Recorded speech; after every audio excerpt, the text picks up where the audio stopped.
Open టాక్కి స్వాగతం. కోర్టుల్లో చెంపదెబ్బలు చొప్పు దెబ్బలు వైసీపీ ప్రభుత్వానికి కొత్త కాదు. తాజాగా అమరావతి విషయంలో మరొక ఎదురు దెబ్బ, ఊహించని దెబ్బ జగన్మోహన్ రెడ్డికి తగిలింది. ఈ దెబ్బతో 3 రాజధానులు అన్న జగన్మోహన్ రెడ్డి నోరు మోగపోయింది. ఇక మరి భవిష్యత్తులో 3 రాజధానులు అనలేని పరిస్థితి. ఎందుకనంటే 3 రాజధానుల కేసుకు సంబంధించి హైకోర్టు ఏదైతే అమరావతి రాజధానిగా ఉంటుందని గతంలో తీర్పునిచ్చిందో ఆ తీర్పును సవాల్ చేస్తూ జగన్మోహన్ రెడ్డి సుప్రీంకోర్టుకి వెళ్ళాడు. అది కూడా 6 నెలలు ఆగి వెళ్ళాడు. వాస్తవానికి ఎప్పుడైనా ఎదురు దెబ్బ తగలగానే సుప్రీంకోర్టుకి వెళ్ళాలి. కానీ జగన్మోహన్ రెడ్డి 6 నెలలు ఆగి సుప్రీంకోర్టుకి వెళ్తే సుప్రీంకోర్టుకి వెళ్ళిన దగ్గర నుంచి కూడా జగన్మోహన్ రెడ్డికి ఎదురు దెబ్బలు తగులుతూనే ఉన్నాయి. మీ పిల్లలు ఇంటర్మీడియట్ మరియు ఎంసెట్ చదువుతూ సబ్జెక్ట్స్ లో కన్ఫ్యూజ్ అవుతున్నారా? కాన్ఫిడెన్స్ లెవెల్ తక్కువగా ఉందా? రిపీటెడ్ మిస్టేక్స్ చేస్తున్నారా? అయితే మీకోసమే ఉంది Rise app. 1 lakh question bank, performance analysis, online classes by experts, ఇంకా మరెన్నో ఫీచర్స్ తో మీ ముందుకొచ్చింది Rise the perfect guide. Description లో ఉన్న లింకును ఉపయోగించి సబ్స్క్రైబ్ అవ్వండి. తాజాగా అమరావతి కేసుల విచారణను ఏప్రిల్కు వాయిదా వేశారు. అంటే జగన్మోహన్ రెడ్డి ఎంతో గొంతు చించుకున్న, పైగా ముకుల్ రోహత్గతి లాంటి అత్యంత ఖరీదైన లాయర్ను పెట్టుకుని జగన్మోహన్ రెడ్డి వాదనలు వినిపించిన సుప్రీంకోర్టు ససేమిరా అంది. అలాగే హైకోర్టు తీసుకున్న నిర్ణయంలో వేలు పెట్టడానికి సుప్రీంకోర్టు నిరాకరించింది. దాని మీద స్టే ఇవ్వటానికి కానీ మధ్యంతర ఉత్తర్వులు ఇవ్వటానికి కానీ సుప్రీంకోర్టు అచ్చుకోలా. సుప్రీంకోర్టు ఒక విషయమే స్పష్టంగా చెప్పింది, ఇందులో ప్రాణాల మీదకి వచ్చింది ఏమీ లేదు, ఆల్రెడీ తీర్పు వచ్చేసింది, మీరు దాన్ని రివ్యూ కోరుతున్నారు. సో ఇప్పుడు వాదనలు ఇప్పుడు వినటం సాధ్యం కాదు. ఏప్రిల్లోనే దీనికి సంబంధించిన వాదనలన్నీ వినటం. అలాగే ఇప్పుడు హైకోర్టు విషయంలో జోక్యం చేసుకోం. ఎందుకంటే వాదనలు విన్న తరువాత మేము ఏదైనా నిర్ణయం తీసుకుంటాం. కానీ ముందుగానే రాజధానికి సంబంధించిన ఒక అంశం మీద మేము నిర్ణయం తీసుకోలేము. ఎందుకంటే ఆల్రెడీ సుదీర్ఘ వాదనల తరువాతే హైకోర్టు తీర్పునిచ్చింది. కాబట్టి ఇప్పుడు మేము వాదనలు వినకుండా, ఆధారాలు చూడకుండా నిర్ణయాలు తీసుకోలేం అని చెప్పి తేల్చి చెప్పడంతో ఇప్పుడు జగన్మోహన్ రెడ్డి గొంతులో పచ్చి వెలకాయబడినట్టు అయింది. అమరావతి రాజధాని కాదని జగన్మోహన్ రెడ్డి అన్నాడు. పోనీ 3 రాజధానులు అందామా, అక్కడికి వెళ్ళే పరిస్థితి లేదు. మరి 4.5 ఏళ్లలో నువ్వు పీకిందేంటయ్యా అంటే రేపొద్దున సమాధానం చెప్పలేని పరిస్థితి. రేపు అడుగుతారు కదా ప్రజలు, సరే అమరావతి కాదన్నావు, నువ్వు అన్న 3 రాజధానులు ఎక్కడైనా అడుగుతారు. ఏం చెప్తాడు వెళ్ళి? కోర్టులు ఆపేసి నేను చెప్తాడు వెళ్ళి? కోర్టులు ఆపేసి నేను చెప్తాడా జగన్మోహన్ రెడ్డి? చెప్పలేడు కదా. సో జగన్మోహన్ రెడ్డి పరిస్థితి ఎలా ఉందంటే ముందు నుయ్యి వెనక్కి అటు అమరావతి అయినా ఒప్పుకోలేడు, 3 రాజధానులా పెట్టలేడు. వాస్తవానికి జగన్మోహన్ రెడ్డి 3 రాజధానుల బిల్లుని ఆల్రెడీ వెనక్కి తీసుకున్నాడు. అసెంబ్లీలో పెట్టాడు, తర్వాత కోర్టు దెబ్బతో వెనక్కి తీసుకున్నాడు. అంటే ఇప్పటి వరకు 3 రాజధానులు అనేది జగన్మోహన్ రెడ్డి అధికారికంగా ఎక్కడా కూడా నిర్ణయించలేదు. పోనీ అసెంబ్లీలో బిల్లు పెట్టుంటే పోనీ అధికారికంగా పెట్టాడు కాబట్టి ఏదో జరుగుతుందో అనుకోవచ్చు. కానీ ఆల్రెడీ భయపడి వెనక్కి తీసేసుకున్నాడుగా. జగన్మోహన్ రెడ్డి అనే వ్యక్తి ఏంటంటే ఒక చేతగాని వ్యక్తి. బేసిక్గా అందరూ ఏమనుకుంటారంటే జగన్మోహన్ రెడ్డి ధీరుడు సూర్యుడు అని ప్రగల్భాలు పలుకుతారు. కానీ నా విషయంలో ఒక చేతగాని వ్యక్తి. ఎందుకు అంటున్నానంటే ఉత్తినేమంట్లా 3 రాజధానులు అన్నాడు. ధైర్యంగా 3 రాజధానులు బిల్లు పెట్టి నిలబడే దమ్ము జగన్మోహన్ రెడ్డికి ఉందా? లేకే కదా వెంటనే బిల్లు వెనక్కి తీసుకుని తూచి అని చేతులు దులుపుకున్నాడు. పక్కన పెట్టండి. నేను శాసన మండలి రద్దు చేస్తానని చెప్పి మేసాలు తిప్పాడు, తొడలు కొట్టాడు. అసలు శాసన మండలికి రూపాయి ఖర్చు పెట్టినా అది వృధా ప్రయాస, వాళ్ళ అవసరమే లేదని చెప్పి జగన్మోహన్ రెడ్డి చెప్పాడు కదా. మరి తర్వాత ఏం చేశాడు? శాసన మండలి రద్దు కోసం పెట్టిన బిల్లు వెనక్కి తీసుకున్నాడు. అసెంబ్లీలో పెట్టింది వెనక్కి తీసుకున్నాడు కదా, తీసుకుని తూచి అన్నాడు కదా అని తన ఎమ్మెల్యేలను, తన మనుషుల్ని ఆ శాసన మండలికి పంపాడు కదా. రెండో యూటర్న్ అది. మూడోది రంగుల విషయంలో ఏం చేశాడు? విర్రవీగి రంగులు వేశాడు. కోర్టు మొట్టికాయలేస్తే క్షమాపణ చెప్పి రంగులన్నీ మార్చాడు. అక్కడ ఒక యూటర్న్ తీసుకున్నాడు. ఇకపోతే ఎవరైతే సచివాలయ పోలీస్ కానిస్టేబుల్ ఉన్నారో వాళ్ళని పోలీస్ శాఖలో విలీనం చేస్తానని చెప్పి విర్రవీగాడు. కోర్టు మొట్టికాయలేస్తే దాన్ని వెనక్కి తీసుకున్నాడు. అబ్బాయి మీరు పోలీసులు కాదు మా ఊళ్ళోళ్ళే అని చెప్పి దాన్ని వెనక్కి తీసుకున్నాడు. నేనేంటంటే ఉదాహరణకు 4 చెప్తున్నా. ఇలాంటివి చాలా ఉన్నాయి. జగన్మోహన్ రెడ్డి యూటర్న్ల గురించి మనం మాట్లాడుకుంటే చాలా యూటర్న్లు ఉన్నాయి. అమరావతిలో మొన్నటి వరకు అవినీతి అన్నాడు. సుప్రీంకోర్టు, హైకోర్టు ఎడాపెడా లంపకాయలు వాయించేస్తే ఇప్పుడు అమరావతిలో అవినీతి అనే పదం వాడటం మానేశాడు. గతంలో మొన్నటిదాకా ఏమన్నాడు? అమరావతిలో అవినీతి అన్నాడు. అందుకే 3 రాజధానులు పెట్టాను అన్నాడు. అవినీతి లేదని చెప్పి కోర్టు తేల్చిన తర్వాత ఆ పదం వాడే సాహసం కూడా జగన్మోహన్ రెడ్డి చేయటంలా. అంటే జగన్మోహన్ రెడ్డి అనే వ్యక్తి పూర్తిగా విఫలమైన వ్యక్తి. అమరావతి రాజధాని కాదంటాడు, అదే అమరావతిలో కూర్చుని పాలిస్తాడు. చంద్రబాబు నాయుడు ఏం కట్టలేదంటాడు, అదే చంద్రబాబు నాయుడు కట్టిన భవనాల్లో కూర్చుని పాలిస్తాడు. సెక్రటరేట్ ఎక్కడుంది? హైకోర్టు ఎక్కడుంది? డీజీపీ కార్యాలయం ఎక్కడుంది? సీఎం క్యాంప్ ఆఫీస్ ఎక్కడుంది? ఎవడు కట్టాడు ఇవన్నీ? చంద్రబాబు నాయుడే కదా కట్టింది. నువ్వు అక్కడే కూర్చుంటావు, ఆయన ఏం కట్టలేదంటావు. అక్కడే కూర్చుంటావు, అమరావతి రాజధాని కాదంటావు. అమరావతిలో కూర్చుని 3 రాజధానులు అంటే ఎవడన్నా ఊరుకుంటాడా? రేపు పొద్దున ఎన్నికలకు వెళ్ళినప్పుడు జగన్మోహన్ రెడ్డి ఏదైనా మన రాజధాని అని అడుగుతారు ఖచ్చితంగా. నువ్వు 3 రాజధానులు అన్నా చెప్పాలా, అమరావతి అన్నా చెప్పాలా? అమరావతి ఒప్పుకోపోతివి, 3 రాజధానులు నువ్వు పెట్టకపోతివి, ఏం చెప్తావు రేపు పొద్దున ప్రజలకి? ఏదో సమాధానం చెప్పాలి కదా. ప్రజలు కూడా ఇక్కడ ఆలోచించాల్సిన విషయం ఏంటంటే, రాజధాని అనేది చంద్రబాబు నాయుడుతో, జగన్మోహన్ రెడ్డితో, నాదో మీదో కాదు, అందరిది.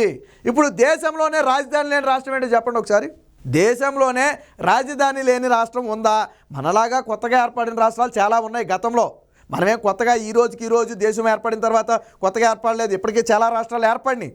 కానీ ఏ రాష్ట్రానికి కూడా రాజధాని లేకుండా లేదే. కానీ మన దౌర్భాగ్యం ఏంటో, మనకి రాజధాని లేకుండా పోయింది. ఇటు అమరావతినా కట్టలేదు, కట్టిన దాన్ని ధ్వంసం చేశాడు. సరే, నువ్వు అభివృద్ధి ముందుకు సాగించకపోయినా దాని జోలికి పోకపోతే ఓకే, తర్వాత వచ్చినోడు కడతాడు, నీకు ఓపిక లేకపోతే వదిలే, తర్వాత వచ్చినోడు కడతాడు. కానీ నువ్వు దాన్ని ధ్వంసం చేసేసి ఈరోజు ఇంకో రాజధాని నువ్వు కట్టకపోతివి, మరి ఎలా జరుగుతుంది రేపు పొద్దున్న? 3 రాజధానులు, దేశంలో ఎక్కడైనా 3 రాజధానులు ఉందా? ఎందుకు పెట్టాడు? అమరావతి క్రెడిట్ చంద్రబాబుకి రాకూడదు, అక్కడేమో సిఆర్డీఏ చట్టం పకడ్బందీగా ఉంది, దోచుకోవడానికి కుదరదు. కాబట్టి 3 రాజధానుల పేరుతో వైజాగ్లో దోచుకోవచ్చు. 3 రాజధానులు అనేది కూడా డ్రామానే, వైజాగే రాజధాని. అలా వైజాగ్ రాజధాని అని చెప్పే దమ్ము జగన్మోహన్ రెడ్డికి లేదు. అది లేకే ఈరోజు 3 రాజధానుల పేరు అన్నాడు. ఆ కర్నూలేమో హైకోర్టు అన్నాడు, లేదేమో ఇదేమో శాసనం అన్నాడు, అదేమో పరిపాలన అన్నాడు. సరే, ఏదో రకరకాల కథలు చెప్పాడు అనుకోండి. 4 ఏళ్లుగా 3 రాజధానులు మాట చెబుతున్న జగన్మోహన్ రెడ్డి ఎక్కడైనా ఇటుక పెట్టగలిగాడా? కార్యాలయ ఉత్తరాంధ్ర అభివృద్ధి పేరుతో పారిపోవాలని చూశాడు, హైకోర్టు మొట్టికాయ చేసింది. పోనీ హైకోర్టు ఇచ్చిన తీర్పు మీద స్టే ఎత్తివేయించేసి దాని మీద ఏ స్టేయో తెచ్చుకుని 3 రాజధానులు అని చెప్పుకోవాలని ప్రయత్నం చేశాడు. ఇప్పుడు సుప్రీంకోర్టు మొట్టికాయ చేసింది. సో జగన్మోహన్ రెడ్డి పరిస్థితి అందుకే చెప్పింది, ముందు నుయ్యి వెనక్కోయి, కక్కలేడు మెంగలేడు, అటు ఇటు కాకుండా ఉండిపోయాడు. రేపు ఖచ్చితంగా ఎన్నికల్లో జగన్మోహన్ రెడ్డి రాజధాని ఏది అనేదానికి సమాధానం చెప్పాలా, రాష్ట్ర ప్రజలు ఆలోచించాలా. ఈ రోజు వరకు అమరావతి రైతులు గత 4 ఏళ్లుగా 2019 డిసెంబర్ 17వ తేదీన అమరావతి కాదు 3 రాజధానులు అని అసెంబ్లీలో ప్రకటన చేశాడు జగన్మోహన్ రెడ్డి.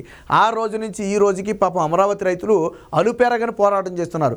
ఒక పక్క పచ్చని పంటలు పండే మూడు పంటలు పండే భూములను ఇవ్వటమే కాకుండా మరో పక్క రాజధాని కోసం అలుపెరగని పోరాటం చేస్తున్నారు. అసలు వాళ్ళకెందుకు ఆ కర్మ?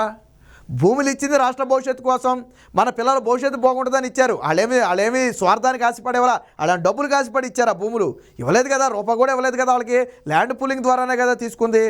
అందరూ కూడా రాష్ట్రం కోసం ఇచ్చిన వాళ్ళే. సరే, కొంతమందికి కష్టమై ఉండొచ్చు, కొంతమందికి ఇష్టమై ఉండొచ్చు, మొత్తంగా రాష్ట్రం కోసం త్యాగం చేసిన వాళ్ళే. వాస్తవానికి దాన్ని త్యాగం అనాలి మనం. ఆ త్యాగాన్ని జగన్మోహన్ రెడ్డి ఈరోజు అపహాస్యం చేశాడు. బట్ కోర్టులను న్యాయం చేశాయి. అమరావతి రైతుల పట్ల న్యాయం ఉంది కాబట్టి సుప్రీంకోర్టు నుంచి హైకోర్టు వరకు కూడా అందరూ కూడా అమరావతి వైపే నిలబడ్డారు, అమరావతి రైతుల వైపే నిలబడ్డారు. ఒక పక్క ఉద్యమం చేస్తూనే మరో పక్క న్యాయ పోరాటం చేస్తున్నారు అమరావతి రైతులు. ఖచ్చితంగా అమరావతి పోరాటం అనేది చరిత్రలో మిగిలిపోతుంది, అందులో సందేహమే లేదు. ఎందుకంటే ఈరోజు అమరావతి రైతులు కన్నా ఆ ఉద్యమానికి పూనుకుని ఉండకపోతే జగన్మోహన్ రెడ్డి ఏం చేసేదిలో?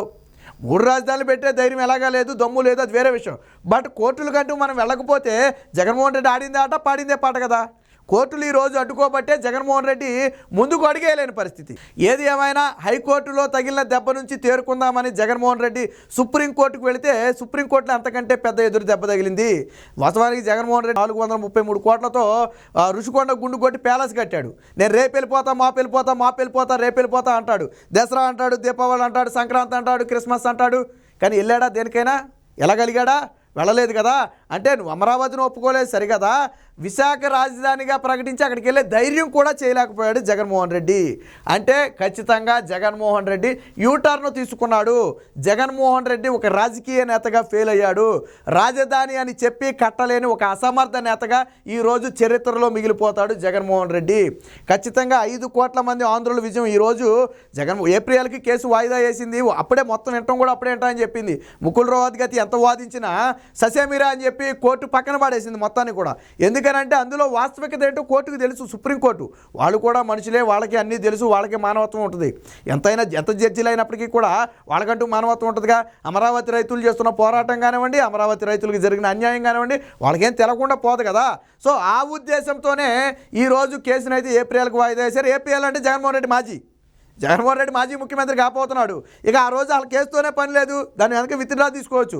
రేపు రాబోయే కొత్త ప్రభుత్వం ఏం చేస్తే దీన్ని వెంటనే విత్డ్రా తీసుకుంటుంది. సుప్రీంకోర్టులో ఉన్న ఈ కేసుని విత్డ్రా తీసుకుంటుంది. ఎందుకంటే రేపు జగన్మోహన్ రెడ్డి మాజీ కాబోతున్నాడు. ఆల్రెడీ అది నేను చెప్పేది కాదు, ప్రజలు చెప్తున్న మాట. కాబట్టి జగన్మోహన్ రెడ్డి 4 ఏళ్ల పాటు తలకిందులుగా తపస్సు చేసిన 3 రాజధానులు పెట్టలేకపోయాడు, కట్టలేకపోయాడు. కనీసం ఆ పదం కూడా ఇప్పుడు పలికే అర్హత జగన్మోహన్ రెడ్డికి లేకుండా పోయింది. ఇది పూర్తిగా అమరావతి రైతుల విజయం, అలాగే వారికి అండగా నిలబడిన 5 కోట్ల మంది ఆంధ్రుల విజయం.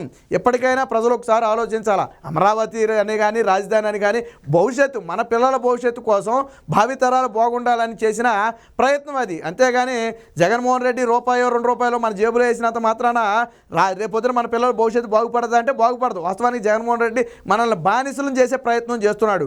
సొంత కాళ్ళ మీద నిలబడే అవకాశం లేకుండా చేస్తున్నాడు. అభివృద్ధి జరగకుండా కేవలం జగన్మోహన్ రెడ్డి చుట్టూ తిరిగే విధంగా చేస్తున్నాడు. ఇలాంటి రాజకీయాలు భవిష్యత్తు తరాలకు మంచిది కాదు.